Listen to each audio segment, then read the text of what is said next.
Bismillahirrahmanirrahim. Assalamualaikum warahmatullahi wabarakatuh. Alhamdulillahi ala ihsanih wa syukru lahu ala taufiqihi wa amtinanih wa asyhadu an la ilaha illallah wahdahu la syarika lahu ta'ziman li sya'nih wa asyhadu anna Muhammadan abduhu wa rasuluhu da'ila ridwanih. Allahumma salli alaihi wa ala alihi wa ashabihi wa ikhwanih. Hadirin dan hadirat yang dirahmati oleh Allah Subhanahu wa taala, puji dan syukur senantiasa kita panjatkan kepada Allah Subhanahu wa taala atas segala limpahan karunia dan kenikmatan yang tiada henti-hentinya Allah berikan kepada kita. Salawat dan salam semoga tercurahkan selalu kepada junjungan kita Nabi Muhammad sallallahu alaihi wasallam dan juga kepada keluarganya serta seluruh sahabat beliau tanpa terkecuali. Pada malam hari ini insyaallah kita akan menyampaikan kajian tematik ya yang judulnya Masuk Surga dengan Akhlak yang Mulia. Kenapa saya merasa perlu membahas masalah ini? Karena akhlak mulia itu adalah ibadah yang agung, yang pahalanya sangat luar biasa. Tetapi meskipun pahalanya luar biasa, banyak orang yang tidak merasa berpahala tatkala melakukannya. Banyak orang tatkala dia baca Quran, dia merasa berpahala. Tatkala dia puasa sunnah, dia merasa berpahala. Tetapi tatkala dia senyum sama orang lain, tatkala dia rahmah sama istrinya, tatkala dia sayang sama anaknya, perasaan berpahala itu terkadang tidak hadir. Ya, jadi seakan-akan akhlak mulia itu bukan suatu ibadah, padahal dia adalah ibadah yang sangat mulia. Bahkan boleh kalau saya katakan kita harus cerdas ya. Kita tahu bahwasanya umur kita terbatas, kemampuan kita beramal saleh juga terbatas, maka kita harus memilah dan memilih amal soleh yang pahalanya besar. Mengingat umur kita terbatas dan kemampuan kita terbatas. Dan di antara amal soleh yang pahalanya sangat besar adalah akhlak yang mulia, Adapun dalil-dalil tentang yang menunjukkan bahwasanya akhlak mulia adalah ibadah yang sangat agung tentu sangat banyak sekali ya dalam Al-Qur'an maupun dalam hadis-hadis Nabi sallallahu alaihi wasallam. Dalam hadis Nabi sallallahu alaihi wasallam contohnya Rasulullah SAW bersabda, "Innama bu'istu liutammima makarimal akhlak." Sungguhnya aku ini hanyalah diutus untuk menyempurnakan akhlak yang mulia. Dan kalimat innama, hanyalah aku ini dalam bahasa Arab innama tufidul hasar, memberi pembatasan. Jadi kalau kita artikan secara bahasa Indonesia, sungguhnya aku ini hanyalah diutus untuk menyempurnakan akhlak yang mulia ya. Nabi diutus untuk yang lainnya, tetapi ini menunjukkan konsentrasi Nabi terhadap akhlak mulia sangat besar. Karena beliau berkata, "Innama bu'istu liutammima makarimal akhlak." Sungguhnya aku ini diutus tidak lain kecuali hanyalah untuk menyempurnakan akhlak yang mulia ya. Dan ini benar, makanya kalau kita buka hadis-hadis Nabi SAW yang berkaitan dengan adab sangat banyak. Contoh sederhana kitab Riyadhus Shalihin. Riyadhus Shalihin isinya hadis-hadis tentang akhlak, tentang adab ya. Sangat banyak. Dalam Al-Quran juga kita perhatikan ayat-ayat tentang adab, tentang akhlak sangat banyak. Berbakti kepada orang tua, berbuat baik kepada karib kerabat. Banyak dalam banyak ayat terhadap fakir miskin, terhadap tetangga, bahkan tetangga jauh, tetangga dekat. Allah perinci, wa qulu linnasi husna, ucapkanlah perkataan yang baik kepada manusia. Sampai Allah perintahkan, ucapkanlah kata yang baik. Sampai Allah mengatakan, wa qul li ibadi yaqulu allati hiya ahsan inna syaitana yanzagu bainahum minasyaitana kana lil insani aduwwan mubina. Katakanlah kepada hamba-hambaku untuk mengucapkan kalimat yang terbaik. Allah tidak mengatakan yaqulu allati hiya ya hasan atau hiya husna, tapi kata Allah billati hiya ahsan. Ucapkanlah kalimat yang terbaik, bukan kalimat yang baik kata Allah, tapi kalimat yang terbaik. Ini dalil kita disuruh milih tatkala berbicara sesama saudara, apalagi sama orang tua, sesama ya kerabat, kepada istri, kepada anak-anak, berusaha mencari kalimat yang terbaik. Demikian juga kepada teman-teman. Ini berkaitan semua dengan akhlak. Demikian juga dalam surat misalnya dalam surat Al-Hujurat banyak ayat-ayat berkaitan tentang akhlak. Tidak boleh suudzon, tidak boleh misalnya mencela satu dengan yang lainnya, tidak boleh berbuat ghibah. Ini semua dalam Al-Qur'an. Ya. Jadi perhatian Nabi terhadap akhlak sangat besar. Di antara dalil yang menunjukkan akhlak mulia adalah ibadah yang agung, Rasulullah SAW bersabda, "Akmalul mu'minina imanan ahsanuhum khuluqa." sebaik-baik sesempurna imannya seseorang adalah orang-orang mukmin yang imannya paling sempurna adalah yang paling baik akhlaknya. Ini nas dalam hal ini, nas yang sangat tegas bahwasanya Anda kalau ingin mengukur barometer iman seseorang, ukurlah akhlaknya. Ukurlah akhlaknya. Kalau dia berakhlak mulia berarti dia imannya terbaik. Imannya terbaik. Ya. Bahkan dalam hadis yang lain kata Nabi sallallahu alaihi wasallam, "Aqrabukum minni majlisan yaumal qiyamah ahasinukum akhlaqa." Orang yang paling dekat denganku pada hari kiamat kelak kata Nabi adalah yang terbaik akhlaknya. Ini dalil orang yang akhlaknya semakin tinggi, semakin baik, dia semakin tinggi surganya, semakin dekat dengan Nabi sallallahu alaihi wasallam. Karena Nabi mengatakan aqrabukum minni majlisan, yang paling dekat denganku pada hari kiamat adalah yang paling baik akhlaknya. Kemudian kelanjutannya kata Nabi sallallahu alaihi wasallam, al-muwatti'una aknafan alladzina ya'lafun wa yu'lafun, yaitu orang-orang yang merenggangkan tangan mereka, yang mereka mudah bergaul dan mudah juga untuk diajak bergaul. Contoh lagi Rasulullah SAW bersabda, ya, di mana keterbaikan di sisi Allah diraih dengan akhlak yang mulia. Kata Nabi SAW, khairukum khairukum li ahlihi wa ana khairukum li ahli. Sebaik-baik kalian, yaitu di sisi Allah, adalah yang terbaik bagi istrinya dan aku adalah suami yang terbaik. Nah, ini keterbaikan bisa kita raih dengan apa? Dengan menjadi terbaik bagi istri kita. Ini berkaitan juga dengan akhlak. Kata Nabi SAW, khairul ashabi indallah khairuhum li sahibihi. Sebaik-baik sahabat di sisi Allah adalah orang yang paling terbaik bagi sahabatnya. Khairul jirani indallah, ya, khairuhum li jarihi. Sebaik-baik tetangga di sisi Allah adalah yang terbaik bagi tetangganya. Keterbaikan. Khairul muslimin man salimal muslimuna min lisani wa yadihi. Sebaik-baik orang Islam adalah orang yang kaum muslimin selamat dari gangguan lisannya dan gangguan tangannya. Keterbaikan. Kata Nabi SAW, khairukum anfa'ukum linnas. Sebaik-baik kalian adalah yang paling bermanfaat bagi manusia. Keterbaikan lagi. Ini banyak keterbaikan yang terbaik di sisi Allah adalah yang berakhlak mulia. Kata Nabi SAW, khairukum qada'a. Yang terbaik di antara kalian adalah yang paling terbaik membayar utang.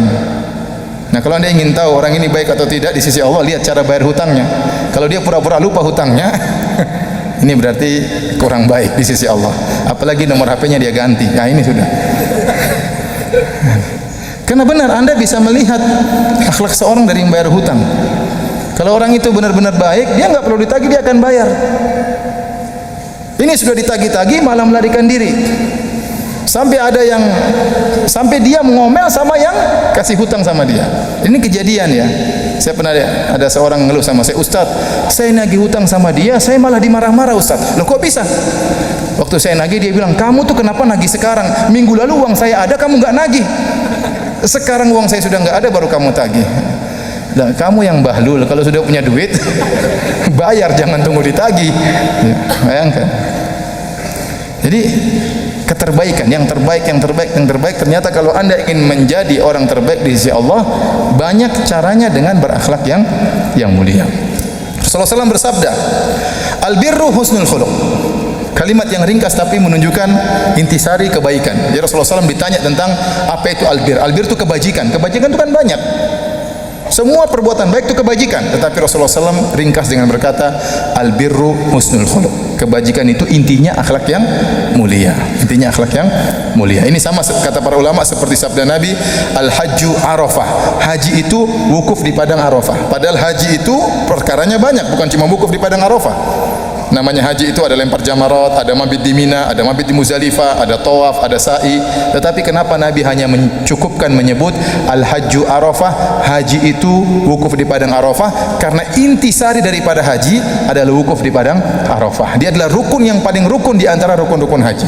Sama persis seperti Nabi waktu berkata, al-birru husnul khuluq. Ya, kebajikan itu banyak, kebaikan itu banyak. Intisarinya adalah akhlak yang mulia. Su'ila Nabi sallallahu alaihi wasallam an ayyu syai'in an aktsari ma yudkhilun nas al jannah. Rasulullah SAW ditanya tentang perkara yang paling banyak memasukkan manusia dalam surga. Apa sih perkara yang paling mudah memasukkan orang dalam surga? Kata Nabi sallallahu alaihi wasallam, taqwallah wa husnul khuluq. Kata Nabi, bertakwa kepada Allah dan akhlak yang mulia. Padahal kita tahu akhlak yang mulia itu bagian daripada takwa, tetapi Nabi mengkhususkan penyebutannya. Kata Nabi, yang paling banyak memasukkan orang dalam surga adalah bertakwa kepada Allah dan husnul khuluq, akhlak yang mulia. Rasulullah SAW bersabda lagi, ala adullukum ala man yahrumu ala nar au man tahrumu alaihi nar. Maukah aku tunjukkan kepada kalian tentang seorang yang haram masuk neraka atau orang yang neraka haram menyentuhnya? Rasulullah SAW sampai mengulangi dengan dua model pembicaraan, padahal sama saja. Kata para ulama, ini untuk menekankan.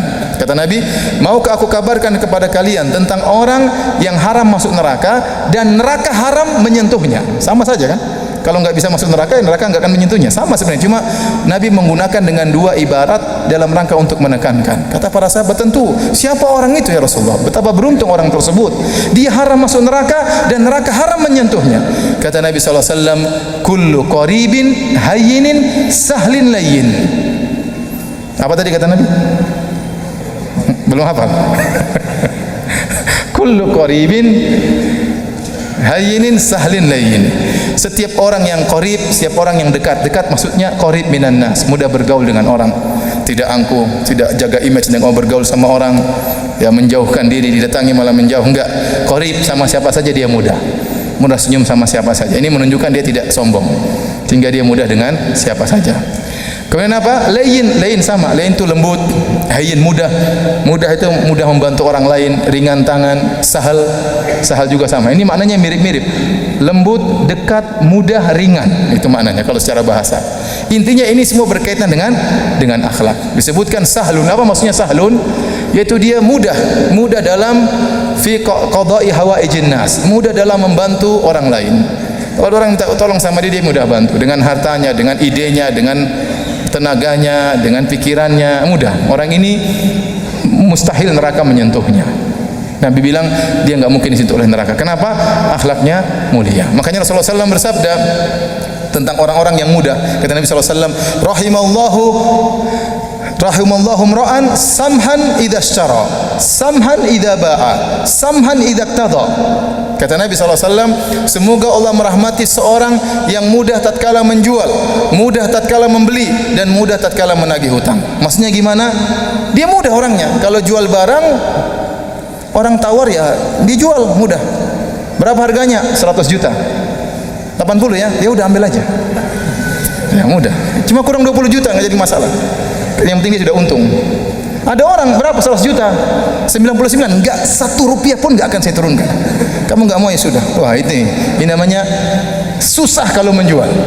Ini tidak disukai oleh Nabi SAW. Yang Nabi suka adalah yang apa? Samhan idza ba'a, mudah untuk menjual. Mudah untuk menjual. Selama dia dapat untungnya dijual, enggak apa, rezeki nanti datang dari yang lain. Kenapa harus untung harus banyak-banyak? Yang penting udah untung selesai sudah. Ini disukai oleh Nabi SAW. Ini yang orang seperti ini yang haram neraka menyentuhnya. Saman idza ishtara, orang yang juga mudah tatkala membeli. Ada orang jual barang, berapa harganya? 100 juta. Jadi tawarnya masuk akal, 95 ya. Iya aja silakan. Mudah, 95. Turun dikit dong. 95 ya. Iya sudah saya beli. Mudah. Ada orang enggak, berapa harganya? 10.000, 3.000 ya. Subhanallah. Istri saya cerita, dia pernah keluar sama seorang akhwat pakai cadar, kemudian nawar barang belanja. Berapa harganya? 10.000, 3.000. Istri saya malu mau pergi, tawar 3.000, 10.000 jadi apa? 3.000. Akhirnya penjualnya marah-marah, Mbak, kalau nggak mau beli nggak usah tawar Mbak, katanya. 10.000 ditawar 3.000, yang masuk akal dong Mbak kalau nawar. Jadi ada orang seperti itu ya, dan ada orang bangga seperti itu. Tenang, saya yang tawar, tenang, kamu tunggu saja. Nanti ditawar sama dia, berapa? 10.000. 3.000 ya? Enggak. Lah 3.000 lah. Enggak 3.000. Enggak kok. Enggak mau pergi dia. Akhirnya orangnya kasih, ini ambil dah. 3.000 enggak, gratis ambil aja. Jadi ini enggak benar juga. Padahal kita tahu jual beli itu antara radin minkum, di antara keridhaan, harus ada ridho antara pembeli dan penjual. Bisa jadi penjual jual dengan terpaksa, itu enggak boleh. Dan tidak boleh juga pembeli membeli dengan apa? Terpaksa. Ya. Kemudian kata Nabi SAW, samhan idza iqtada. Demikian juga orang yang mudah tatkala dia menagih hutang. Nagih hutang, orang belum bisa bayar, dia tahu orang ini sudah berusaha, ya udah dia ringankan, nantilah, enggak apa-apa. Yang penting dia tahu dia berusaha. Beda kalau orang kepala batu, kemudian bohong, itu lain cerita. Tapi dia tahu orang ini sudah berusaha, sudah bekerja, namun tidak mampu, ya dia bilang dah apa lain kali dibayar, atau dia bilang bayar separuh saja.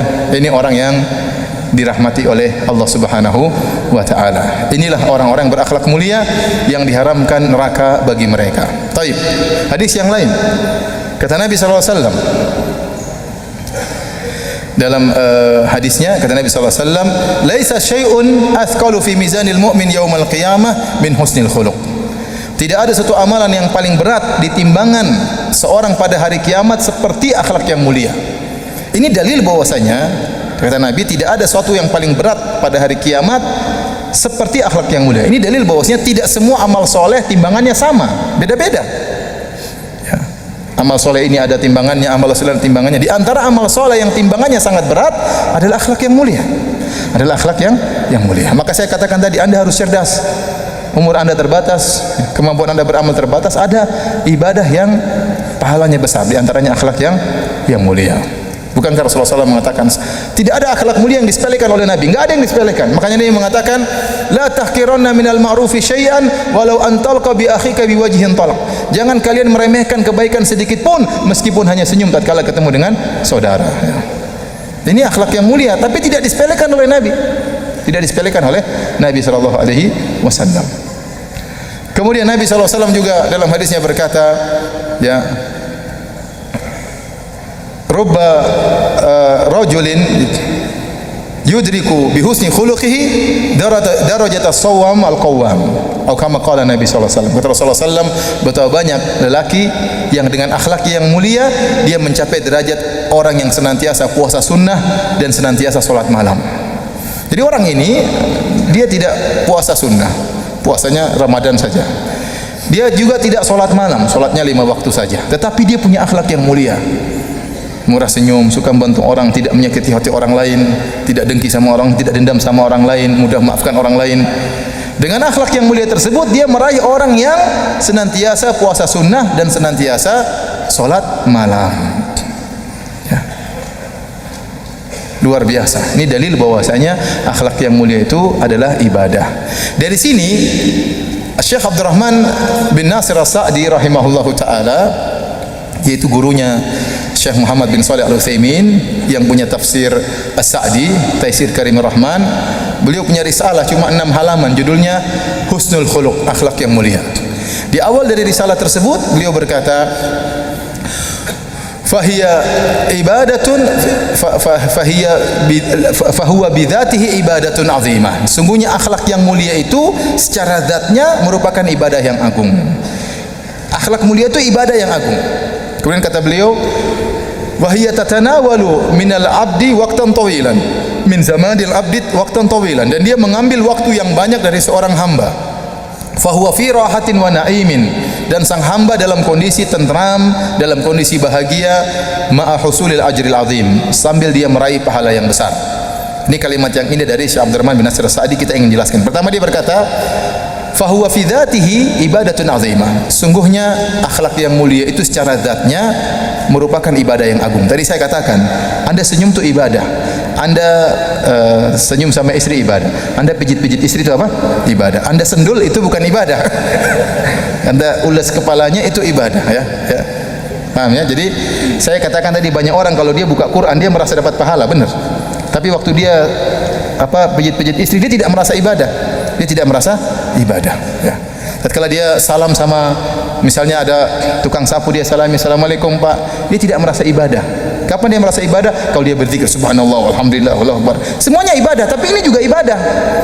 Bukan Anda salat saja ibadah, bukan Anda baca Quran saja ibadah, bukan Anda puasa saja ibadah. Anda berbuat baik sama orang tua, telepon orang tua, ya, ramah sama orang tua, kasih hadiah sama orang tua, sama istri, sama anak, sama tetangga, ya, beri kue sama tetangga, itu ibadah.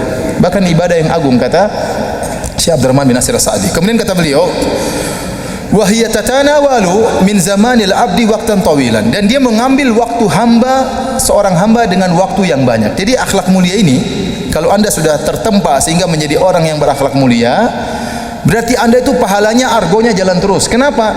Karena hampir banyak waktu Anda isinya interaksi dengan orang. Contoh, hampir waktu Anda kebanyakan interaksi dengan orang. Anda interaksi dengan Allah artinya ibadah mahdhah cuma sebentar. Paling sholat 5 waktu, itu mungkin zikir pagi petang, Anda berinteraksi dengan Allah secara ibadah, ya. Tapi sisa waktunya Anda di rumah berinteraksi dengan istri dan anak-anak. Ini butuh akhlak yang mulia. Kalau Anda berakhlak mulia sama istri, berakhlak mulia sama anak-anak, berakhlak mulia sama supir, sama pembantu, argo pahala jalan terus. Anda pergi ke kantor, ketemu dengan bos, ketemu dengan teman, harus punya akhlak yang mulia. Ketemu dengan anak buah, kalau Anda berakhlak mulia, sudah tertempa menjadi orang berakhlak mulia, berarti kan argo jalan terus, argo pahala. Anda pergi ke masjid, ketemu dengan teman-teman, salam dengan teman-teman, gimana kabarnya, pahala jalan terus. Makanya kalau orang sudah menempa dirinya sampai dia menjadi seorang yang dicap, distempel oleh Allah sebagai orang yang berakhlak mulia, maka pahalanya jalan terus. Karena waktunya kebanyakannya adalah interaksi dengan orang lain. Ini rahasia perkataan dari Syekh Abdurrahman bin Nasir As-Sa'di, kata beliau, wa hiya tatanawalu min zamanil abdi waqtan tawilan. Dia mengambil waktu yang banyak dari seorang hamba. Kemudian kata beliau, ma'a wa huwa fi rahatin wa naim. Dan dia dalam kondisi tentram dan bahagia. Dan benar, orang yang berakhlak mulia itu orang paling bahagia. Kenapa? Dia murah senyum. Orang-orang murah senyum itu orang yang tentram, mudah memaafkan, tidak pendendam. Coba kalau dia tukang dendam, sakit hati dia. Kalau dia cepat tersinggung, kalau dia cepat marah-marah, hidupnya enggak tentram. Lihat sedikit tersinggung, lihat sedikit suudzon. Orang ini hidupnya enggak enak. Suka suudzon, suka ngomel, suka dendam, ya. Suka apa lagi? Suka hasad. Apa enak hidup orang seperti ini? Meskipun dia punya rumah mewah, ya. Tapi dia kalau suka hasad, apa enaknya hidupnya? Enggak enak. Meskipun istrinya sudah cantik, ya, tetap aja hasad sama orang, ya. Apalagi istrinya jelek, rumahnya sempit lagi. Tukang hasad lagi menderita. jadi maksud saya, orang yang berakhlak mulia itu orang tentram. Orang ngomelin dia maafkan. Ya udah, mau diapain? Ya. Orang hina dia, ya sudah dia maafkan, tidak dendam. Orang suka dendam enggak enak, hidupnya enggak enak, ya. Saya sudah sering cerita, saya punya teman pernah ada yang marah sama teman saya yang lain. Saking marahnya dia bilang, semoga Allah menyempitkan kuburannya. Itu orang belum meninggal sudah dibilang sempitkan kuburannya. Belum meninggal sudah didoain seperti itu. Jadi orang yang akhlak mulia itu orang yang tentram dan tenang. Kemudian kata Syekh Abdurrahman bin Nasir As-Sa'di, ma'a husulil ajril azim. Selain dia hidup tentram, hidup tenang, dia juga meraih pahala yang besar sebagaimana telah kita jelaskan dalil-dalilnya. Kalau begitu, kenapa kita tidak melatih diri untuk berakhlak mulia? Kenapa kita tidak berlatih diri untuk berakhlak mulia? Terlebih lagi kata Nabi SAW, ana zaimun bi baitin fi a'lal jannah liman hassana khuluquhu. Aku menjamin istana di bagian atas surga bagi orang yang memperindah akhlaknya. Bagi orang yang memperindah akhlaknya. Berarti akhlak itu bisa diraih.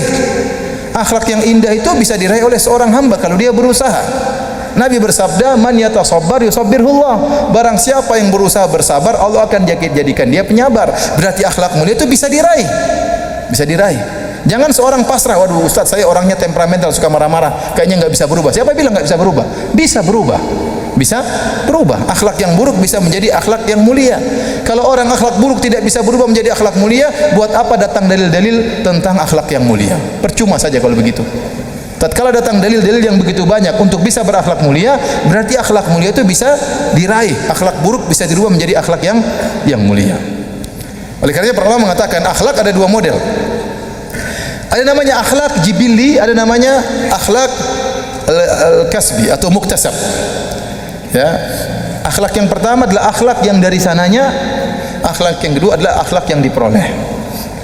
Ada orang memang begitu lahir orangnya pendiam, tidak suka ganggu orang, murah senyum, dari sananya begitu, ya. Ada orang lahirkan tidak pernah marah-marah, enggak pernah ngomel. Sebelum ngaji maupun sudah ngaji sama saja, ya. Bahkan semakin ngaji dia semakin penyabar. Tapi belum ngaji pun dia sudah penyabar. Ada orang seperti itu. Ada orang memang murah, tangan dari dulu murah membantu orang. Sebelum dia ngaji, waktu dia masih bajingan juga dia suka bantu orang. Apalagi setelah dia ngaji. Jadi dari sananya sudah begitu. Ya. Ada orang sebaliknya, asalnya sejak lahir sudah pelit. Sejak lahir sudah apa? Pelit. Kenapa pelit? Bapaknya pelit, ibunya pelit, sejak kecil dia sudah tertimpa jadi orang yang pelit. Dan itu pengaruh ya, Pak. Kalau antum pelit, istri antum pelit, anak antum lebih pelit. Benar. Saya pernah anak saya cerita, Abi, itu anak itu pelit sekali. Saya tahu bapaknya juga pelit. Cuma saya nggak bilang, saya diam-diam aja. Oh iya, dalam hati saya sudah tahu. Jangan heran dia pelit, bapaknya juga pelit. Jadi ada anak yang lahir memang pelit, dari sananya pelit. Ada orang memang temperamental, suka marah-marah, mungkin hidupnya di tengah hutan atau di pinggir lautan, suka ngomel-ngomel, biasa kehidupannya. Nah, sekarang dia berusaha jadi dari pelit berusaha ini jadi dermawan. Itu bisa dia berjuang berat sekali mengeluarkan uang 10.000, tapi dia paksa akhirnya bisa 10.000 ya, besok lagi keluar lagi 100.000, paksa, nggak mau paksa ya, pokoknya gitu ya. Akhirnya lama-lama dia jadi tidak pelit. Ada orang suka temperamental, marah-marah, dia latih diri, mau marah dia tahan, ngapain saya marah-marah, mau marah lagi dia tahan lagi ya, sampai akhirnya jadi orang yang penyabar. Taib, saya tanya sama antum, mana yang lebih mulia di antara dua orang ini? Yang penyabar dari sananya atau penyabar yang berusaha jadi penyabar? Coba saya tanya lagi ya. Mana yang lebih baik? Yang penyabar dari sananya atau yang akhirnya berusaha jadi penyabar? Yang bilang dari sananya angkat tangan. Enggak ada. Anda enggak usah malu-malu. Meskipun sendiri belum tentu salah, bisa jadi juga sesat. Coba yang bilang dari sananya penyabar lebih baik, angkat tangan. 1, 2, alhamdulillah 3. Yang bilang penyabar berusaha lebih baik, angkat tangan. Baik. Yang benar yang mana? Yang benar ditinjau dari tinjauan yang berbeda. Kalau ditinjau dari usaha, maka ini yang berusaha pahalanya lebih besar karena dia ada pahala apa? Usaha. Tapi kalau ditinjau dari zat akhlaknya, maka lebih baik yang dari sananya. Kenapa? Kalau yang berusaha ini kadang-kadang goyang kembali lagi. Iya benar. Kadang-kadang saya juga dulu bajingan. Tiba-tiba dia ngamuk, dia bilang saya juga dulu bajingannya. Oleh karenanya pertama mengatakan yang lebih kokoh yang dari sananya. Ini pemberian Allah, anugerah. Tiba-tiba ada orang diberikan seperti itu dari sananya. Secara kokoh lebih kokoh akhlak yang dari sananya. Tapi orang yang berusaha dia dapat pahala dari sisi lain, itu pahala berusaha menjadi orang yang baik. Ya. Dan ini terbukti ada orang-orang yang dahulunya pemarah kemudian bisa berubah menjadi orang yang murah senyum, yang lembut ya. Saya mengisi pengajian suatu daerah, kemudian kita diundang makan malam waktu itu atau makan siang ya. Yang undang 2 bersaudara, kakak beradik. Subhanallah. Adiknya murah senyum. Gimana Ustaz? Semuanya disenyumin, baik. Begitu saya keluar, teman-teman bilang, Ustaz tahu si fulan tadi? Yang senyum-senyum tadi? Iya. Ustaz tahu itu. Itu dulu tukang marah-marah Ustaz. Loh kok bisa begitu? Saya juga nggak tahu Ustaz. Sekarang murah senyum. Sampai-sampai kalau dia beli barang sama saya, dia tawar senyum-senyum, saya langsung kasih. Saya nggak bisa nolak karena senyumannya. Subhanallah. Ini kenyataan.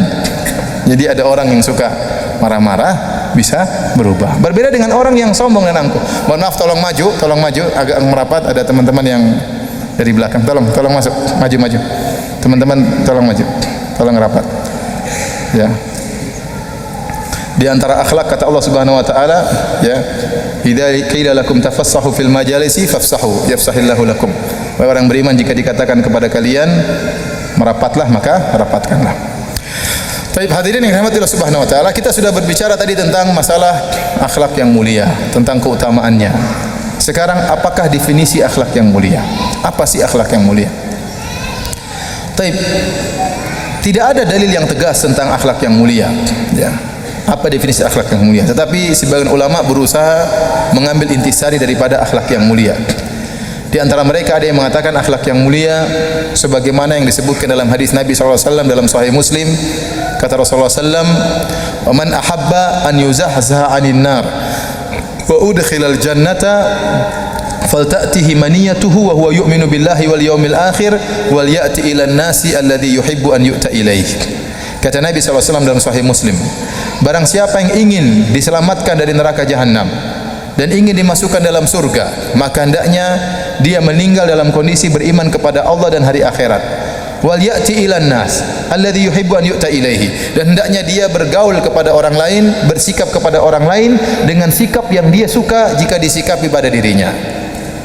Itulah sebagian ulama mengatakan inilah definisi akhlak yang mulia. Artinya apa? Anda berusaha bersikap sama orang lain yang kira-kira sikap itu Anda suka kalau dilakukan kepada diri Anda. Sederhana, Anda ingin tahu bagaimana berakhlak yang baik kepada orang tua. Anda bayangkan seandainya saya jadi orang tua bagaimana? Kalau saya jadi orang tua, saya ingin anak saya sering telepon saya. Saya ingin anak saya datang. Kalau datang bawa hadiah. Saya ingin anak saya seminggu sekali bawa cucu-cucu saya ketemu saya. Seperti itu. Ya. Kira-kira orang tua saya ini maunya gimana? Jadi kita berpikir bagaimana akhlak yang mulia. Nah, kalau saya jadi ibu saya jadi bapak saya, kira-kira yang disukai oleh bapak saya itu apa? Namanya orang tua mungkin malu untuk minta. Orang tua malu untuk minta. Ya, kalau jadi orang tua mungkin malu untuk minta sama anak. Orang tua tuh kalau bisa memberikan, bukan minta. Kalau gitu nggak perlu saya tunggu dia minta. Saya ada perlu apa? Ada yang bisa saya bantu? Lihat apa keperluannya kita kasih. Itu namanya akhlak mulia sama orang tua. Kalau ingin tahu akhlak yang mulia sama suami bagaimana? Renungkan. Coba kalau saya jadi suami, kira-kira apa yang diinginkan oleh suami saya? Oh, suami saya inginnya nikah 4. Enggak ya, ibu-ibu, bercanda ya. Tapi bercanda saya enggak bohong ya, kenyataan. Baik, jadi kira-kira suami apa yang disukai oleh suami? Suami suka kalau dia pulang dari kantor, istrinya sambut, ya, bukakan kaos kakinya, cium tangannya, ya itu. Kira-kira seperti itu. Berarti kalau istri yang berakhlak mulia, suaminya datang disambut. Ya. Dia sudah berpenampilan rapi, sudah bersih, sudah harum. Nah, itu yang dicari oleh suami.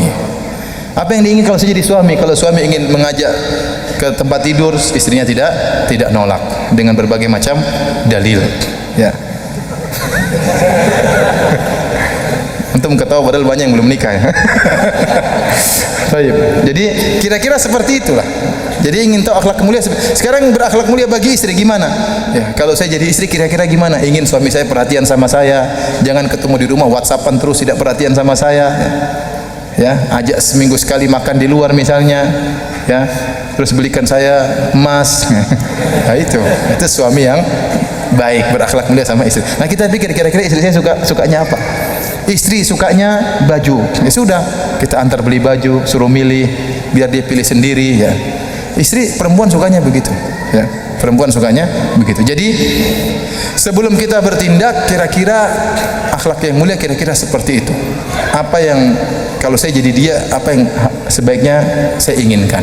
Ini definisi ini yang dipilih oleh Syekh Abdul Razak hafizahullah taala. Tatkala beliau menjelaskan tentang akhlak mulia, kata beliau, itulah akhlak yang mulia sebagaimana sabda Nabi, wal ya'ti ilan nas alladhi yuhibbu an yu'ta ilaihi. Engkau melakukan kepada orang lain dengan sikap yang kau suka kalau kau digitukan sama orang lain. Kalau Anda misalnya menjadi bos, sama bagaimana akhlak mulia sama supir? Ya kira-kira gimana? Apa Anda maki-maki dia? Apa Anda telepon dia kerja tidak mengenal waktu? Tentunya tidak. Seandainya saya jadi supir, kira-kira bagaimana? Ya.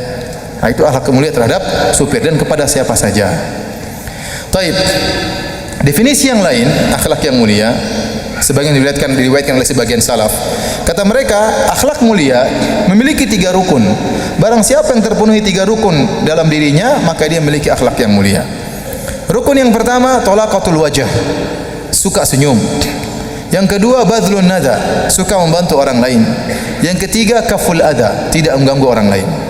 Murah senyum, suka bantu orang lain, kemudian tidak mengganggu orang lain. Kenapa murah senyum? Karena orang murah senyum menunjukkan orang itu tidak sombong, tidak angkuh. Taib, kita memang mudah murah senyum sama orang kaya, gampang. Karena kita merasa orang kaya lebih tinggi dari kita, kita murah senyum.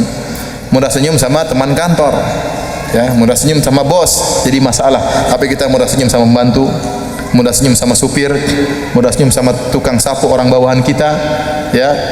Nah, ini akan terlihat pada diri seorang sombong atau tidak. Ya, kenapa ente mahal senyum? Emang senyum itu pakai duit? Kan nggak pakai duit. Ente senyum juga nggak ada duit yang kurang kan? Ada duit Anda hilang kan? Nggak ada. Terus kenapa Anda sampai pelit sama senyuman? Berarti ada sesuatu dalam hati Anda. Berarti ada keangkuhan. Padahal senyum nggak bayar. Kalau senyum bayar mungkin orang boleh pelit. Ini senyum nggak bayar. Terus kenapa Anda nggak mau senyum? Kenapa Anda nggak mau senyum? Ya. Bahkan sebagian orang sudah senyum samanya dari jauh, ketemu sama Anda dari jauh sudah 5 meter dia sudah senyum, dia sudah buka giginya, dia sudah sampai depan Anda cuma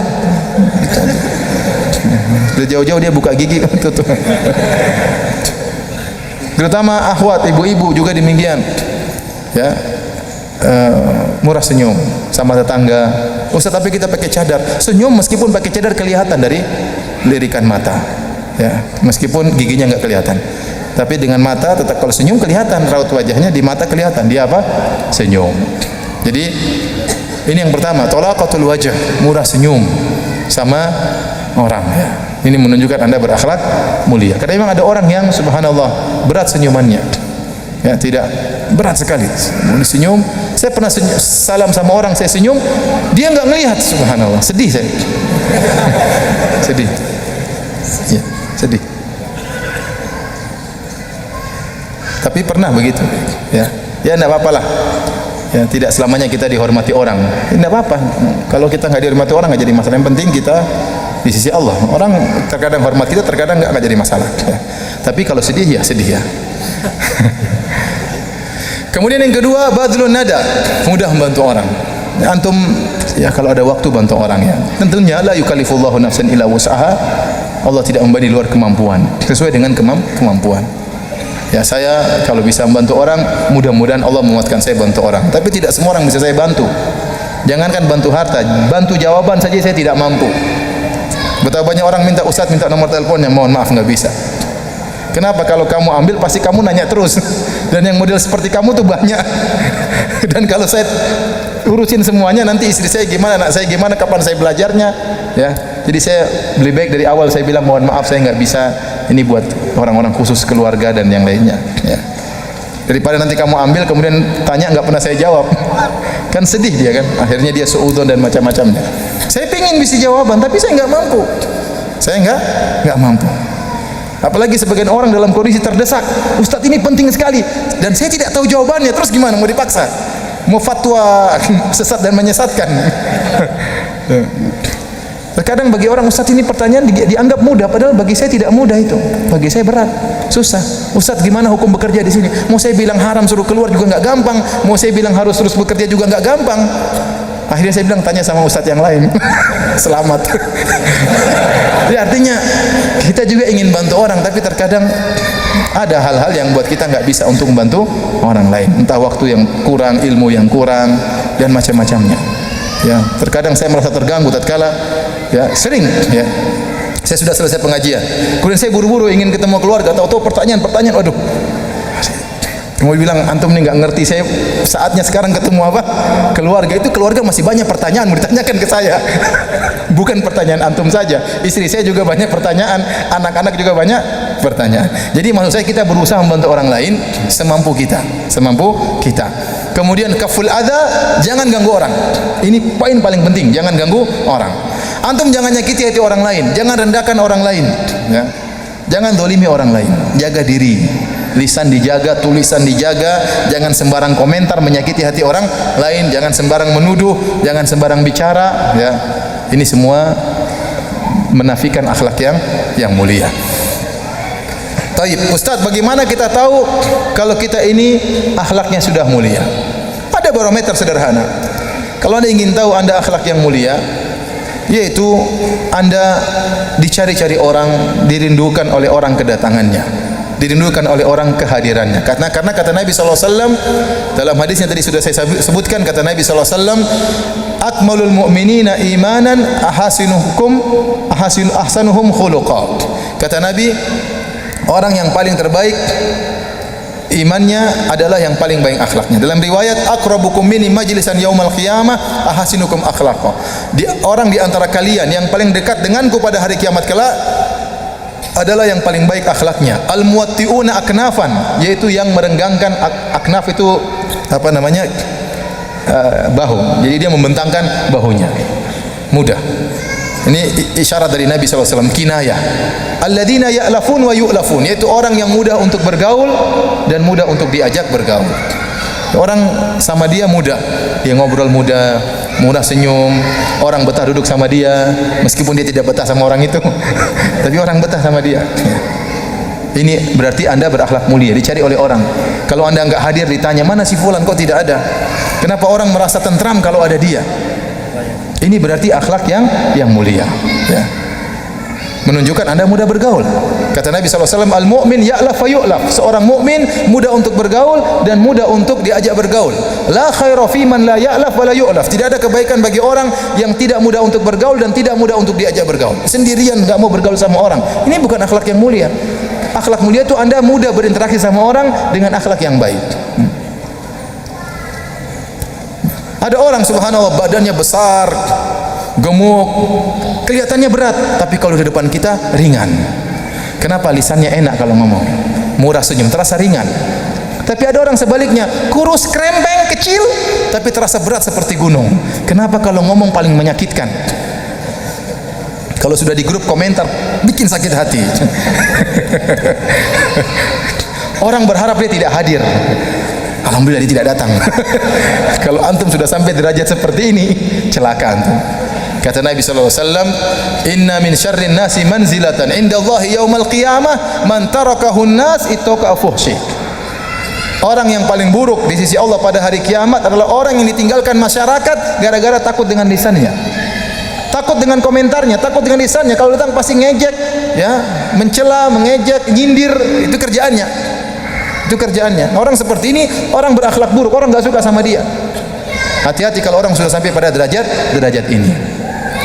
Oleh karenanya hadirin dan hadirat yang dirahmati Allah Subhanahu wa taala, ini namanya usaha. Kita berusaha untuk berakhlak mulia, ya.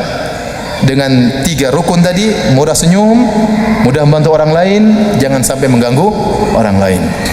Kalau ada orang ajak gibah, ngomong gibah, enggak usah ikut-ikutan. Jangan sampai kita ikut mengganggu orang lain. Orang menjelek-jelekan orang lain kita jauhi. Cari pembicaraan yang lain. Baik, Isya masih lama kah? Khamsa daqaiq. Baik. Hadirin yang dirahmati Allah Subhanahu wa taala. Habis Isya kita lanjutin ya. Masih berapa menit? 3 menit lagi. Kalau gitu 3 menit lagi kita stop dulu. Nanti pada Isya kita lanjutkan insyaallah setengah jam baru kita buka tanya jawab insyaallah taala karena siap-siap untuk berwudu. Demikian, assalamualaikum warahmatullahi wabarakatuh. Bismillahirrahmanirrahim. Assalamualaikum warahmatullahi wabarakatuh. Alhamdulillah, salatu wassalamu ala Rasulillah wa ala alihi wa ashabihi wa man tabi'ahum bi ihsan ila yaumiddin, amma ba'd. Hadirin dan hadirat yang dirahmati oleh Allah Subhanahu wa taala, pada sesi pertama tadi telah kita bahas tentang keutamaan akhlak yang mulia dan juga definisi akhlak yang mulia. Maka pada sesi yang kedua ini saya ingin mengambilkan satu contoh dari akhlak yang mulia. Karena kalau kita bicara tentang poin-poin dari akhlak yang mulia tentu sangat banyak ya. Seperti mudah memaafkan, tidak suka marah-marah, tawadhu, tidak sombong, ya, suka membantu orang lain dan macam-macamnya. Tapi pada kesempatan kali ini saya ingin membahas tentang satu poin akhlak yang mulia yang Allah sebutkan dalam Al-Quran, yang Allah beri ganjaran yang besar, yaitu mudah memaafkan. Mudah memaafkan. Kenapa saya angkat masalah ini? Karena ini akhlak yang paling berat. Yang paling berat. Kebanyakan orang kalau dizalimi dia ingin balas. Dia ingin balas. Kalau bisa balasnya lebih daripada dizalimi ya. Kalau dia dipukul sekali sama orang, kalau bisa dia pukul 10 kali ya. Kebanyakan orang seperti itu, mengikuti hawa nafsunya. Dan disakiti, dizalimi itu paling tidak mengenakan. Makanya Nabi SAW juga merasa berat tatkala dikata-katain, dituduh dengan tuduhan yang tidak-tidak. Allah sebutkan dalam Al-Quran di akhir dari surat Al-Hijr, kata Allah, "Walaqad na'lamu annaka yadhiqu sadruka bima yaqulun." Sungguh kami telah tahu wahai Muhammad, dadamu terasa sempit akibat apa yang mereka ucapkan tentangmu. Itu orang kafir menuduh Nabi Muhammad sebagai pendusta, kadzab, sebagai sahir, penyihir, sebagai mashur, orang yang tersihir, disebut syairun majnun, penyair gila, disebut sebagai sabi, orang yang keluar dari adat istiadat nenek moyangnya, dan tuduhan yang macam-macam, dituduh sebagai pemutus silaturahmi. Dan ini terasa berat bagi Nabi. Sebelumnya mereka menyanjung Nabi, sebelum Nabi menyebutkan dirinya sebagai seorang Nabi, mereka memberi gelaran Nabi dengan gelaran yang sangat indah, itu Shadiqul Amin, orang yang jujur dan terpercaya. Setelah itu berubah dari pujian menjadi cercaan, dan itu terasa berat bagi Nabi. Ya. Makanya Allah mengatakan wa laqad na'lamu annaka yadhiqu sadruka bima yaqulun. Sungguh kami tahu dadamu terasa sempit akibat apa yang mereka ucapkan wahai Muhammad. Allah beri solusi, kata Allah, fasabbih bihamdi rabbika wa kum minas sajidin. Hendaknya engkau banyak bertasbih kepada Allah dan hendaknya kau sujud kepada Allah Subhanahu wa taala. Solusi. Jangan sibukkan dengan apa yang mereka ucapkan, sibuklah engkau untuk beribadah kepada Allah Subhanahu wa taala. Nah, kalau Nabi sallallahu alaihi wasallam saja merasa berat akibat tuduhan-tuduhan yang tidak-tidak, cercaan dan celaan, bagaimana kita dengan umatnya? Makanya kata orang, ya, bahwasanya kalau disakiti dengan lisan itu menyakitkan. Kata seorang penyair, jarahatu as-sinani lahal ti'amu wa la yal'amu ma jarahal lisanu. Sesungguhnya luka yang diakibatkan sayatan pedang masih bisa disembuhkan, tetapi luka yang diakibatkan sayatan lisan susah untuk disembuhkan. Susah untuk disembuhkan. Sakitnya itu di mana? Di ubun-ubun, ya.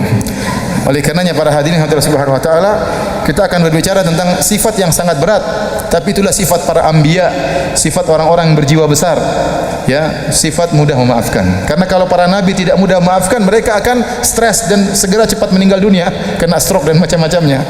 Karena godaan tidak akan ada henti-hentinya kepada mereka, cercaan tiada henti-hentinya bagi mereka, tapi mereka berjiwa besar.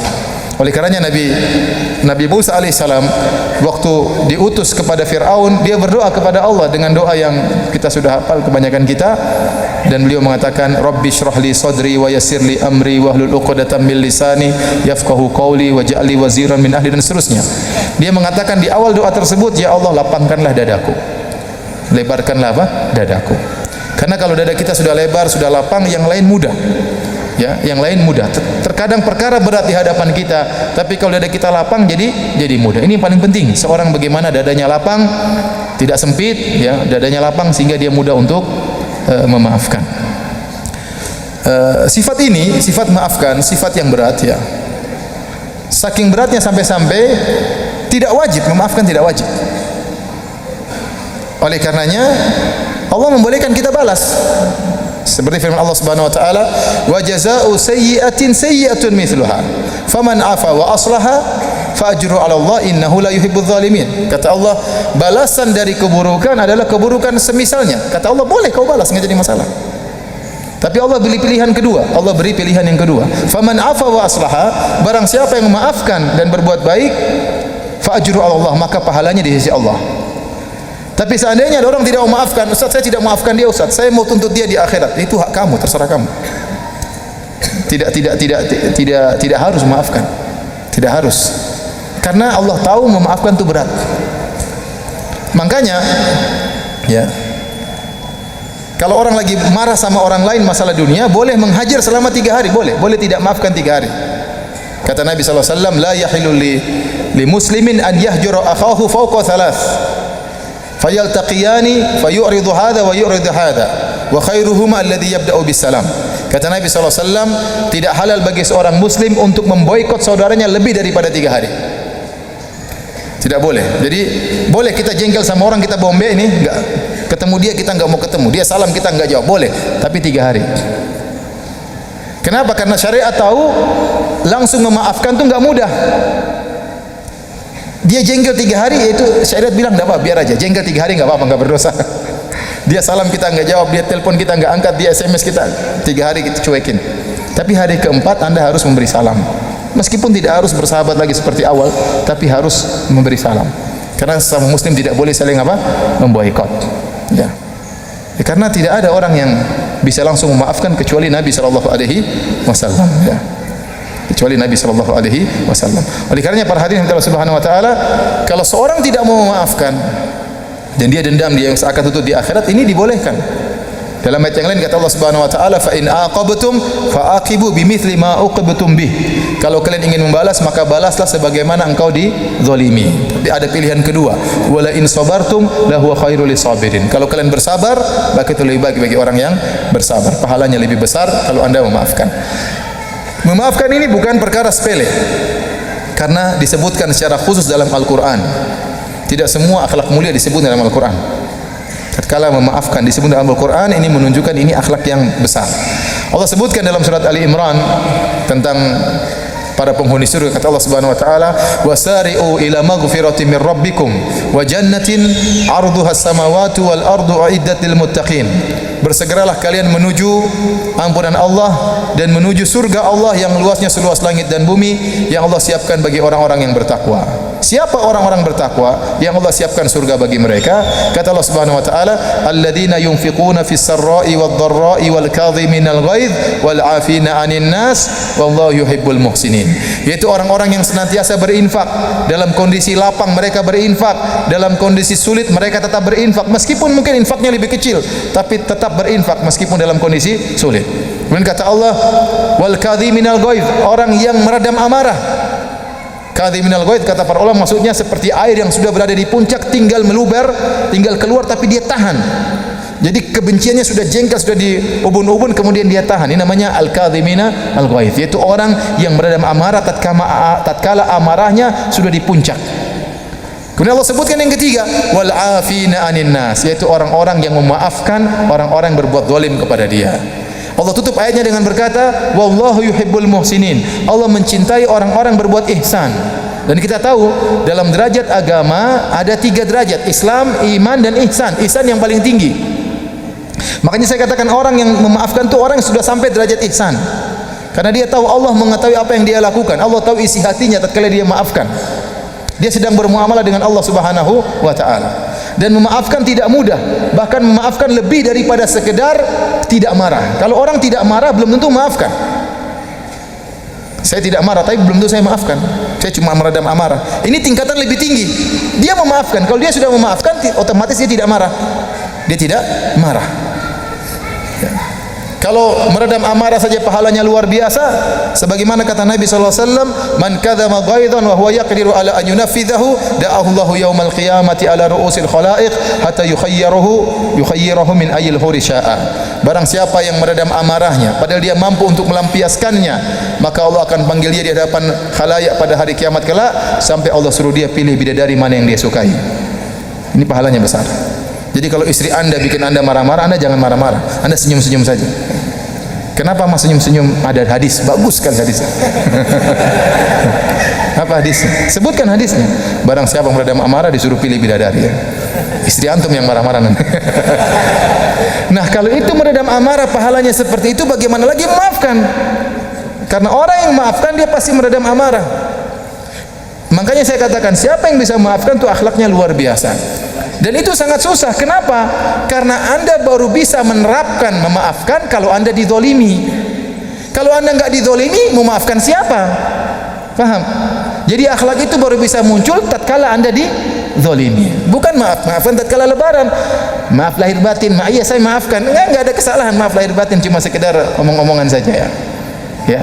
Tapi saya berbicara tatkala Anda sedang dizolimi.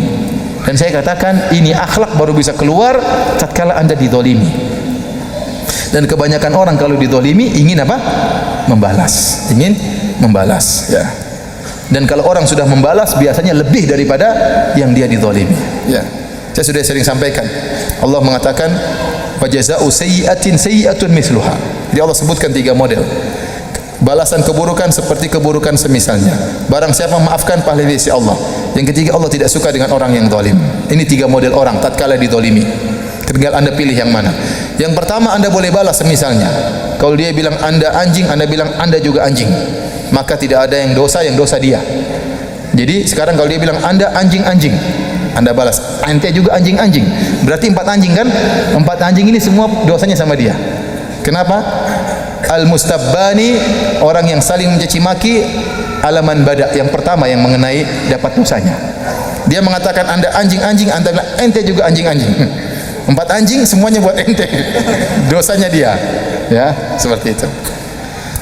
Tapi kalau Anda lebih, Anda dosa. Dia bilang anjing-anjing, Anda jawab ente anjing-anjing rabies.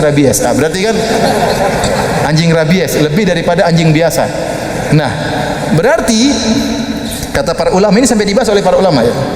Dia bilang anta anjing 2 kali, ente bilang dia anjing 2 kali plus 2 rabies, berarti 4 anjing dia yang dosa, tapi 2 rabies ente berdosa. Karena Anda membalas lebih daripada yang seharusnya. Dan kebanyakan orang kalau sudah mulai membalas, dia tidak bisa mengontrol dirinya. Dia pasti balas lebih daripada itu. Baik dalam perdebatan, dalam pertikaian, pasti lebih daripada dia dizalimi.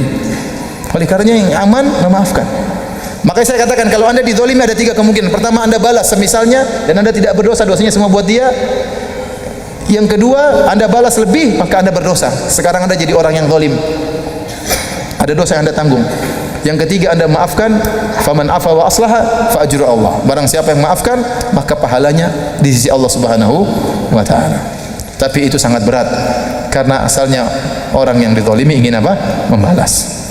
Hadirin yang dirahmati Allah Subhanahu wa taala, di antara keutamaan maafkan, Allah Subhanahu wa taala berkata kepada Abu Bakar radhiyallahu taala anhu, "Falyafu wal yasfahu, ala tuhibbuna ay yaghfirallahu lakum." Hendaknya mereka memaafkan dan hendaknya mereka berlapang dada, melupakan, melapang dada. Sudahlah. Ala tuhibbuna ay yaghfirallahu lakum, tidakkah kalian ingin Allah mengampuni kalian? Kata para ulama, al jazaa' min jinsil amal. Balasan sesuai dengan perbuatan. Kalau Anda memaafkan hamba Allah, Anda akan diampuni oleh Allah Subhanahu wa taala. Ya ikhwan, kita punya banyak dosa. Terkadang kita sudah minta ampun sama Allah, istighfar. Ada dosa-dosa yang Allah ampuni, ada dosa yang tidak Allah ampuni. Ada yang dosa yang belum Allah ampuni. Maka Allah memberikan ada orang berbuat zalim kepada Anda supaya Anda maafkan, supaya dosa ini dimaafkan oleh Allah Subhanahu wa taala yang belum diampuni oleh Allah ini. Caranya gimana? Caranya Anda maafin dia. Jadi subhanallah, terkadang kita dizalimi oleh orang, entah dituduh dengan tuduhan tidak, ya dituduh dengan tuduhan dusta. Ya, kalau kita memaafkan, insyaallah banyak dosa yang diampuni oleh Allah Subhanahu wa taala. Tapi itu berat. Ini saya cuma bicara teori saja. Biasanya kalau kita dizalimi kita ngamuk ya. Kalau kita dikata-katain kita biasanya balas. Memaafkan itu berat. Ya. Karenanya para hadirin yang Allah Subhanahu wa taala, untuk memicu kita supaya bisa memaafkan, saya ingin menyampaikan kisah Nabi Yusuf alaihissalam secara singkat. Bagaimana dia adalah orang yang sangat mudah memaafkan, luar biasa, sampai dijadikan permisalan oleh Nabi sallallahu alaihi wasallam. Secara singkat kita tahu kisah Nabi Yusuf alaihissalam. Nabi Yusuf alaihissalam punya saudara, dia 12 bersaudara. Dia sama Benyamin satu kakak adik, satu kandung, satu ibu. Adapun 10 yang lainnya dari ibu yang berbeda. Kemudian 10 orang ini cemburu kepada Nabi Yusuf alaihissalam. Maka mereka pun merayu bapaknya supaya membawa Nabi Yusuf. Akhirnya Nabi Yusuf dibawa, dipisahkan dari bapaknya, dilemparkan dalam sumur. Waktu mau diambil Nabi Yusuf dari bapaknya, Nabi Yakub alaihissalam berkata, "Inni la yahzununi an tadhhabu bih." Sungguh sangat menyedihkan aku kalian bawa Yusuf pergi dariku. Kenapa? Bapaknya sangat sayang kepada Yusuf. Kalau Yusuf tidak kelihatan sehari, dia sangat sedih. Dan Nabi Yusuf juga tahu betapa sedihnya bapaknya. Dia tahu bapaknya sangat sayang sama dia. Sekarang dipisahkan dari bapaknya, ini kezaliman tersendiri. Dia tahu bapaknya sedih, itu membuat dia sedih. Dia sendiri sedih terpisah dari bapaknya, dan mengetahui bapaknya sedih, dia pun lebih sedih lagi. Dan Nabi Yakub tidak kuasa sehari tidak melihat anaknya Yusuf alaihissalam. Kemudian dipisahkan dari bapaknya, kemudian dilemparkan dalam sumur. Lemparkan dalam sumur, masih kecil, adik mereka sendiri. Bayangkan kakak ngelempar adik dalam sumur. Kalau orang lain yang menyakiti kita, mungkin kita masih ini penjahat. Ini kakak sendiri. Kakak sendiri ngelempar dalam apa? Sumur. Ini perkara yang sangat menyakitkan. Tatkala kakak sendiri satu bapak menzalimi dia. Kemudian setelah itu ada orang datang ngambil air dari sumur, ternyata ada Yusuf. Kakak-kakaknya belum pergi, dijual Yusuf sebagai budak. Bayangkan adiknya dijual sebagai budak. Kezaliman lagi tersendiri. Kezaliman bertumpuk-tumpuk. Akhirnya Nabi Yusuf alaihissalam pergi ke Mesir, tinggal sama seorang menteri dan istrinya yang cantik jelita, Zulaikha. Katanya konon namanya Zulaikha, namun tidak ada dalil yang sahih.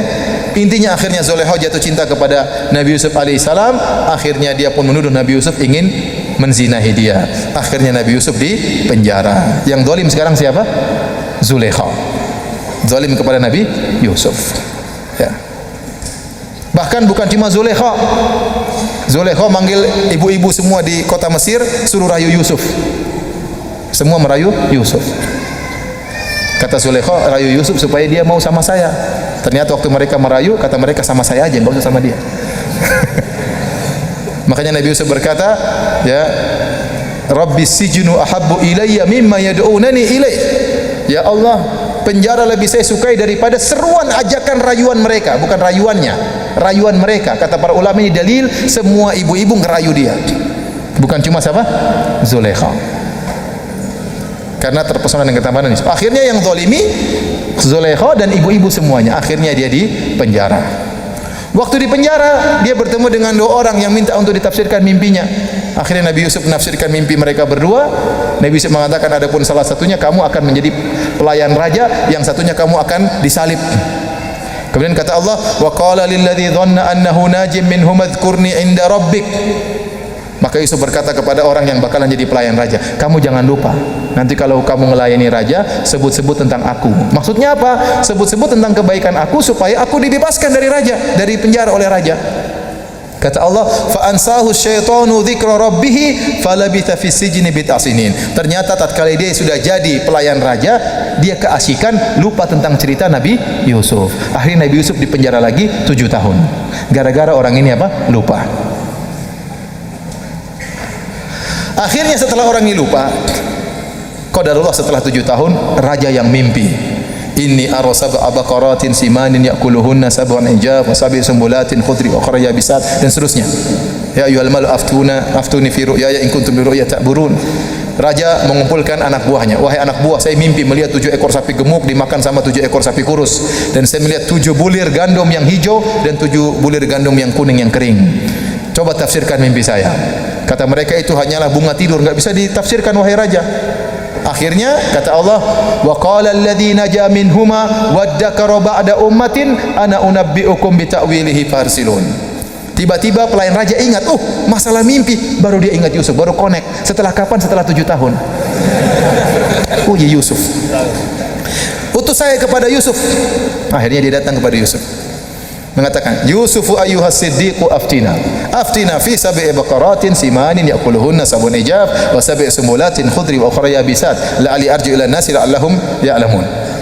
Kata dia, wahai Yusuf, tolong tafsirkan mimpi raja yang melihat 7 ekor sapi gemuk dimakan oleh 7 ekor sapi kurus dan 7 bulir gandum yang hijau dan 7 bulir gandum yang kering. Semoga saya bisa kembali kepada mereka, saya kabarkan tentang tafsiran mimpi. Kata para ulama, lihat Yusuf alaihissalam langsung maafkan. Dia tidak mencela sama sekali. Dia tidak mengatakan, ente dari mana saja? 7 tahun baru ke sini sekarang, ha? Ente dari mana saja? Enggak ingat-ingat saya, kurang ajar nanti. Enggak. Dan di antara baiknya Nabi Yusuf, dia langsung maafkan, dia tidak singgung sama sekali. Bahkan dia bukan cuma menafsirkan mimpi, kata para ulama, dia bahkan menafsirkan mimpi sekaligus memberi solusi. Apa sih tafsir mimpi tersebut? Tafsir mimpi tersebut akan ada 7 musim panen dan 7 tahun musim kemarau. Sudah selesai. Itu tafsirannya. 7 tahun musim panen, 7 tahun musim kemarau. Tapi ternyata Nabi Yusuf bukan cuma menafsirkan demikian, bahkan dia kasih solusi. Kata dia, tazra'una sab'a sinina aban fama hasadtum fadharuhu fi sumbulihi illa qalilan mimma ta'kulun. Thumma ya'ti min ba'di dzalika sab'un shidadun ya'kulna ma qaddamtum lahunna illa qalilan mimma tuhsinun. Kata Nabi Yusuf, caranya 7 tahun tanam sebanyak-banyaknya, terus makan sedikit, yang sisanya simpan di lumbung ya. Simpan di lumbung. Nanti akan datang 7 musim kemarau, maka makan dari sisa yang simpan tersebut dan masih ada tersisa. Jadi dia kasih jalan solusi bagaimana menghadapi 7 tahun musim panen dan 7 tahun musim kemarau. Akhirnya orang ini lapor kepada raja. Raja mengatakan, ya, suruh Yusuf ke sini. Tatkala datang utusan raja, maka Yusuf berkata kepada utusan raja, saatnya dia membebaskan dirinya. Dia mengatakan, irji ila rabbik fas'alhu ma balu niswatil lati qatta'na aydiyahunna inna rabbi bikaidihinna alim. Tolong tanya sama rajamu tentang bagaimana kisah para wanita yang motong-motong tangan-tangan mereka. Raja mesti tahu tentang kisah tersebut. Akhirnya raja menghadirkan Zulaikha dan ibu-ibu yang lain yang tadi merayu Yusuf. Ma khatbukunna idrawattunna Yusuf an nafsi qulna hasya lillahi ma alimna alaihi min su. Bagaimana kabar kalian tatkala kalian merayu Yusuf? Mereka akhirnya ngaku, sungguh Yusuf tidak berbuat keburukan sama sekali, kami yang salah. Qalat imra'atul azizil ana hasasal haq ana rawatuha nafsihi. Kata Zulaikha, sekarang sudah nampak kebenaran, saya yang merayu dia. Laporan kepada Yusuf, ya benar, dia ngaku dia yang ngerayu. Nabi Yusuf pun tidak dendam, tidak mengatakan itu Zulaikha suruh penjarakan, enggak. Dia enggak nuntut Zulaikha dipenjarakan, dia tidak nuntut ibu-ibu untuk dipenjarakan. Sudah, lalu selesai. Yang penting dia sudah keluar, tidak ada dendam sama sekali. Kalau dia dendam, dia tidak akan menikahi siapa? Zulaikha. Tapi disebutkan dalam riwayat dia menikah dengan Zulaikha. Tapi riwayatnya riwayat yang lemah. Tidak ada riwayat yang apa? Yang sahih. Tidak ada riwayat yang sahih bahwasanya akhirnya dia menikah dengan Zulaikha. Disebutkan dalam sebagian buku tafsir, dalam tafsir Ibnu Katsir juga disebutkan akhirnya Yusuf nikah sama Zulaikha. Waktu nikah Yusuf ngomong sama Zulaikha malam pertama, kan begini halal. Dulu kan tidak boleh, sekarang halal. Kenapa? Kata Zulaikha, kamu kan tahu suami saya orangnya tidak bisa berhubungan, artinya apa? Lemah syahwat. Sementara saya wanita yang masih muda. Ya sekarang halal. Tapi itu juga riwayat tidak ada. Jadi kalau ditanya apakah benar Yusuf akhirnya menikah sama Zulaikha, jawabannya kita tidak tahu. Ya. Ada seorang ulama mengatakan saya tidak hadiri walimahnya, makanya saya tidak tahu. Jadi para hadirin, intinya Nabi Yusuf alaihissalam tidak marah sama Zulaikha dan tidak marah sama ibu-ibu yang lain. Dia enggak marah. Akhirnya setelah itu dia diangkat jadi menteri keuangan, bendaharawan kerajaan Mesir. Akhirnya kakak-kakaknya pun datang pengen beli gandum karena ternyata musim kemarau datang. Musim kemarau tersebut sampai ke Palestina. Datanglah mereka. Akhirnya Nabi Yusuf bertanya, kalian berapa orang sekeluarga? Oh, kami 12 orang. Ya. Kok cuma 10? Iya, kita cuma 10. Ada satu masih tinggal sama bapaknya, yang satu hilang. Satu hilang maksudnya siapa? Yusuf. Maka Yusuf mengatakan, datangkan yang satunya. Ya. Bi akhilakum min abikum, datangkan saudara kalian Binyamin. Kalau kalian tidak datangkan, saya tidak jual lagi gandum.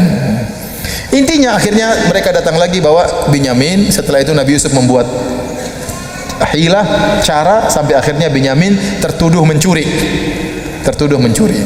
Akhirnya waktu Binyamin tertuduh mencuri, kakak-kakaknya komentar, "Iyasriq faqad saraka akhul lahum min qabl." Kalau Binyamin mencuri, sungguhnya saudaranya juga pernah mencuri. Maksudnya siapa? Yusuf. Padahal depannya Yusuf ini. Dan Yusuf, kurang ajar nih bilang saya mencuri. Tapi Yusuf tidak keluarkan. Fa asarraha Yusufu fi nafsi wa lam yubdiha lahum. Dia simpan dalam hatinya, tidak dia keluarkan. Tidak semua kemarahan kita keluarkan. Tidak semua kejengkelan kita keluarkan. Meskipun dia tidak keluarkan, Allah Maha tahu, Allah sebutin. Kalau Allah tidak sebutin, enggak ada yang tahu kalau Yusuf begitu marah. Dia marah manusiawi. Nuduh saya mencuri. Padahal mereka yang kurang ajar ini intinya. Akhirnya para hadirin Allah Subhanahu wa taala, akhirnya mereka pun datang lagi ngemis-ngemis. Intinya akhirnya Nabi Yusuf buka kartu, saya adalah Yusuf. Kalian masih ingat ya? Apa kalian masih ingat? Ma fa'altum bi Yusuf wa akhihi id antum jahilun. Wahai anak-anak Bani Israel, masih ingatkah kalian apa yang kalian lakukan terhadap Yusuf dan saudaranya? Id antum jahilun, tatkala kalian masih jahil. Lihat, Nabi Yusuf ingin mencela mereka pun dengan kata-kata yang halus. Nabi Yusuf kasih uzur, kalian dulu jahat kepada Yusuf dan saudaranya, waktu itu kalian masih jahil. Paham? Id antum jahilun. Qalu a innaka la anta Yusuf, kata mereka, engkau ini Yusuf. Qala ana Yusuf wa hada akhi. Disebutkan dia buka apa namanya ini, mahkotanya, sehingga kelihatan ternyata itu apa? Yusuf. Kemudian kata mereka, kami telah bersalah wahai Yusuf. Kata Yusuf alaihissalam mengomentari permohonan maaf saudara-saudaranya, kata beliau, la tathriba alaikumul yauma yaghfirullahu lakum. Tidak ada celaan bagi kalian hari ini dan semoga Allah mengampuni kalian. Lihat, Nabi Yusuf mengatakan, saya tidak akan mencela kalian. Ini dipegang oleh Nabi Yusuf alaihissalam. Akhirnya Nabi Yusuf suruh datangkan ayahnya, ibunya datang semuanya, datang semua ke Mesir. Bapaknya mungkin tanya-tanya, wahai Yusuf, apa yang terjadi? Maka Yusuf cerita, ya abati, hada ta'wilu ru'yaya min qablu qad ja'alaha rabbi haqqan. Wahai ayahanda, inilah mimpiku yang pernah saya ceritakan kepada engkau puluhan tahun yang lalu. Allah telah jadikan menjadi kenyataan. Wa qad ahsana bi, Yusuf cerita, Allah telah berbuat baik kepadaku. Idz akhrajani minas sijn, saya dulu di penjara wahai ayahanda, kemudian dengan pertolongan Allah saya pun dikeluarkan dari apa? Penjara. Padahal ada kisah sebelumnya, saya dulu dilempar di sumur oleh kakak-kakak, cuma saya diselamatkan oleh orang. Tapi cerita dilempar di sumur tidak Nabi Yusuf ceritakan, di-skip sama Nabi Yusuf. Kenapa? Karena itu akan mengungkap aib kakak-kakaknya, dan Nabi Yusuf sudah berjanji tidak akan mencela kakak-kakaknya. Paham? Kalau Nabi Yusuf berkata, saya dilempar di sumur, ayahnya tanya, siapa yang lempar? Itu yang depan-depan itu nih. Tapi Nabi Yusuf enggak, dia sudah janji tidak akan mencela, maka dia skip cerita tersebut. Dia langsung pada cerita kedua, bahwasanya dia di penjara kemudian dikeluarkan dari penjara. Kemudian disebutkan nikmat yang lain. Wa jaa bikum minal badwi min ba'di an nazaga syaitanu baini wa baina ikhwati. Perhatikan di sini. Di antara nikmat ya ayahanda kepada Allah kepadaku, Allah mendatangkan kalian dari kampung menuju Mesir setelah syaitan mengadu domba di antara aku dan kakak-kakakku. Masalah kakak-kakaknya hasad kepada Nabi Yusuf. Bapaknya tahu atau tidak? Tahu sejak awal, sudah tahu. Makanya dia ingatkan, wahai Yusuf, jangan cerita sama kakakmu tentang mimpimu, mereka akan hasad kepadamu.